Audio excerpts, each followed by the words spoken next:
5장 연습 문제를 풀어보도록 하겠습니다. 1번 개념적 설계 단계의 두 가지 주요 업무가 무엇인지 설명하시오. 개념적 설계 단계에서 두 가지 주요 업무는 개념적 스키마 모델링과 트랜잭션 모델링입니다. 개념적 스키마 모델링은 데이터 요구 분수 명세서를 기초로 하여 개념적 스키마를 표현하는 것으로서 우리가 주로 이렇게 배우게 될 내용입니다. 트랜잭션 모델링은 트랜잭션 요구 분수 명세서를 기초로 업무 단위별로 유형별 트랜잭션을 표현하는 것입니다.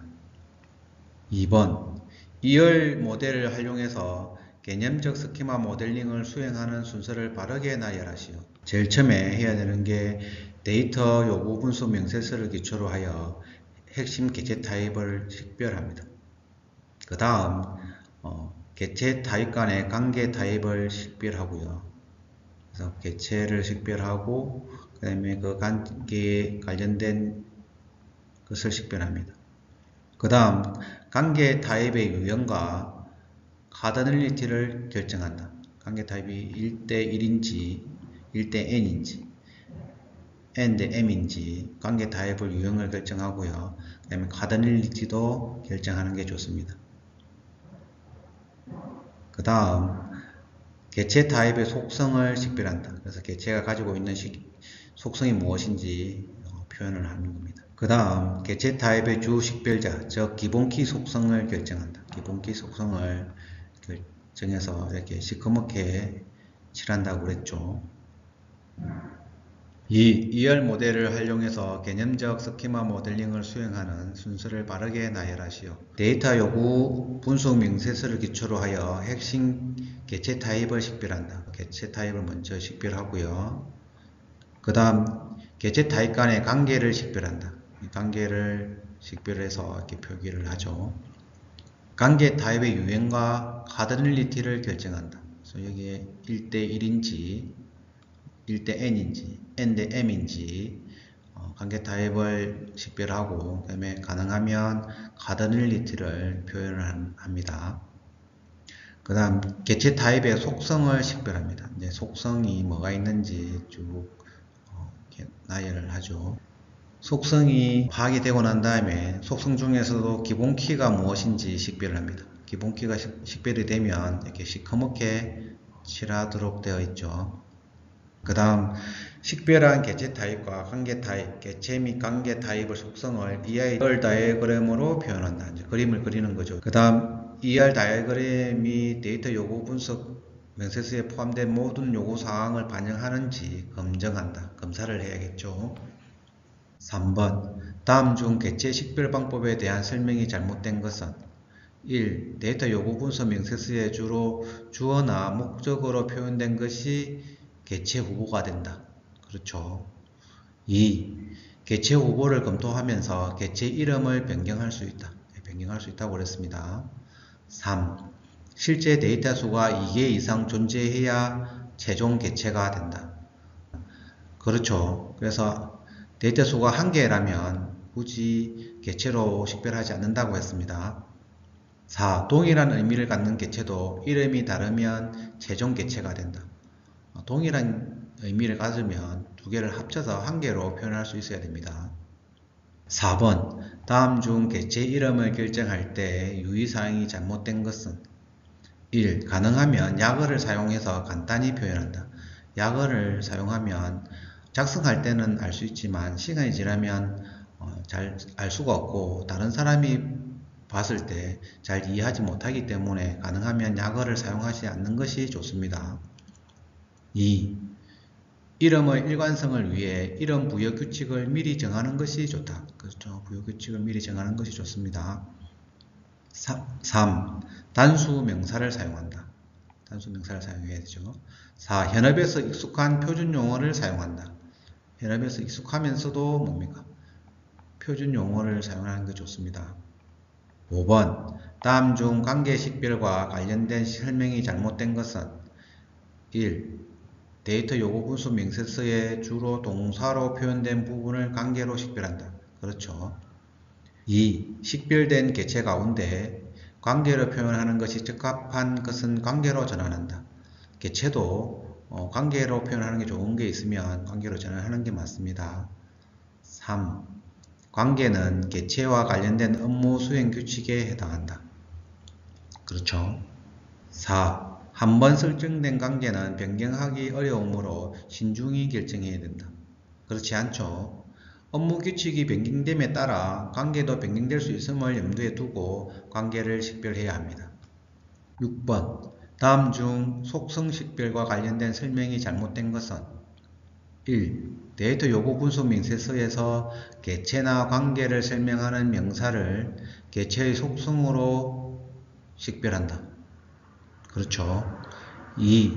데이터 요구 분석 명세서에서 개체의 기본 키 속성을 식별할 수 없을 때는 기본 키 역할을 할 속성을 추가한다. 꼭 그럴 게 없으면 기본 키를 할 역할을 할 키를 추가하는 게 맞습니다. 3. 개념적 설계 단계에서는 주로 속성만 식별한다. 그렇지 않죠. 4. 필요한 경우 속성 이름을 변경할 수 있다. 언제든지 변경할 수 있습니다.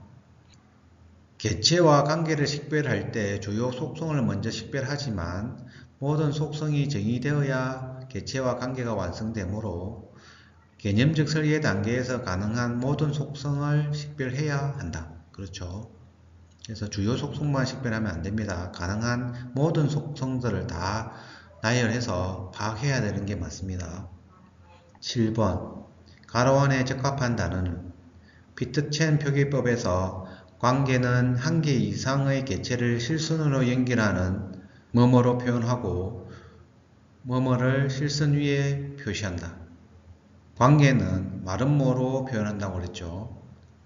그 다음에 실선으로 이렇게 연결하고 개체하고 이렇게 연결되게끔 한다고 했습니다. 8. 다음 중 관계 이름을 결정할 때의 유의사항이 잘못 설명된 것은 관계 이름을 결정하는 거죠. 1. 개체 간의 관련성이 명확하도록 표현한다. 그렇죠. 2. 현업에서 통용되는 전문용어로 표현한다. 현업에서 통용되는 전문용어가 아니죠. 표준용어라고 그랬죠. 3. 관계 이름은 DB 안에서 유일해야 한다. 나중에 유일하게 해야 됩니다. 4. 가능하면 개체 간의 관련성을 나타내는 동사로 표현한다. 관계는 동사였죠. 물론 명사가 관계로 될 수 있지만 가능하면 동사로 표현해서 관계라는 걸 명확하게 하는 게 좋습니다.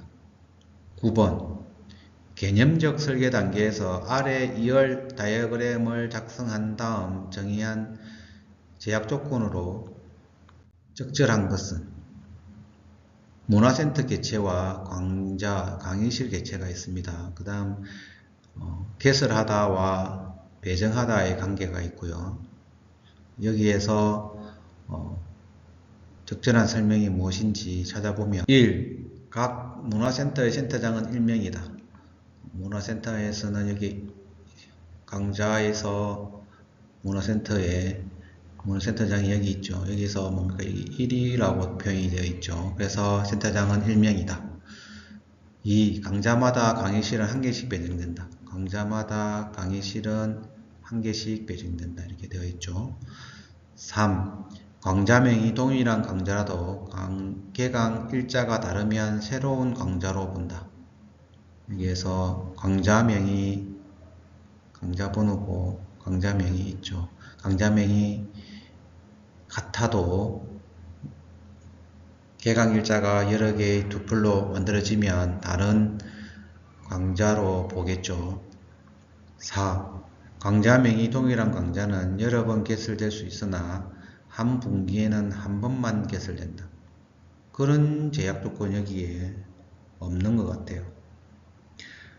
설명을 보면 동일한 강좌는 여러 번 개설될 수 있으나 한 분기에는 한 번만 개설된다는 것은 문화센터 운영을 위한 제약사항으로서 ERD에는 표현하기 어려움.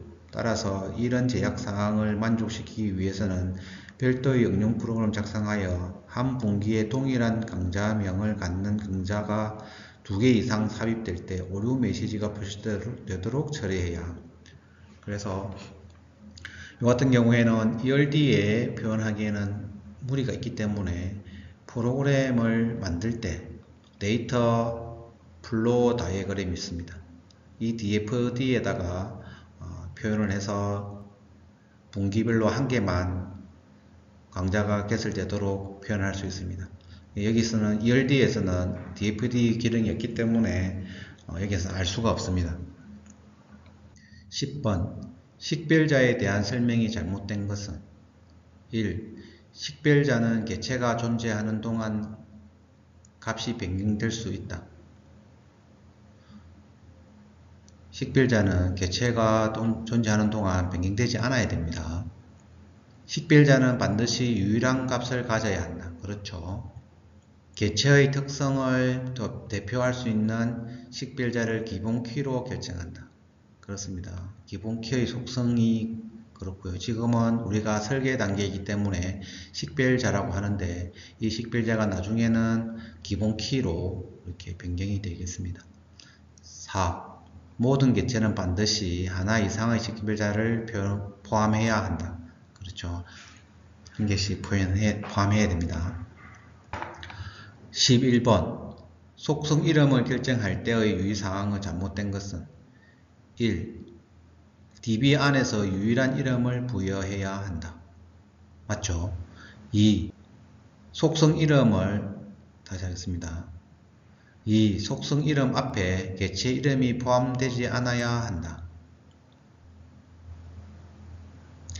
3. 속성에서 익숙한 표준 용어를 사용한다. 4. 유지보수를 위해 전체 이름보다는 약어를 사용한다. 약어를 사용하는 게 안 좋다고 그랬죠. 2번 트랜잭션 모델링의 필요성에 대한 설명이 잘못된 것은 1. DB 설계 초기에 주요 트랜잭션 기능적 특성을 파악할 수 있다. 그렇죠. 2. 추후 구현 단계에서 트랜잭션을 처리하는 응용 프로그램을 작성하는 기초 자료가 된다. 그렇습니다. 3. 데이터의 구성과 표현을 파악할 수 있다. 트랜잭션에서는 데이터의 구성과 표현을 파악하기가 조금 힘들 수가 있습니다. 4. 개념적 스키마에 트랜잭션에 필요한 모든 정보가 포함되어 있는지 확인할 수 있다. 그렇죠. 3번 같은 경우에 다시 설명하면 데이터의 구성과 표현에 초점을 맞추는 것은 개념적 스키마 모델링입니다.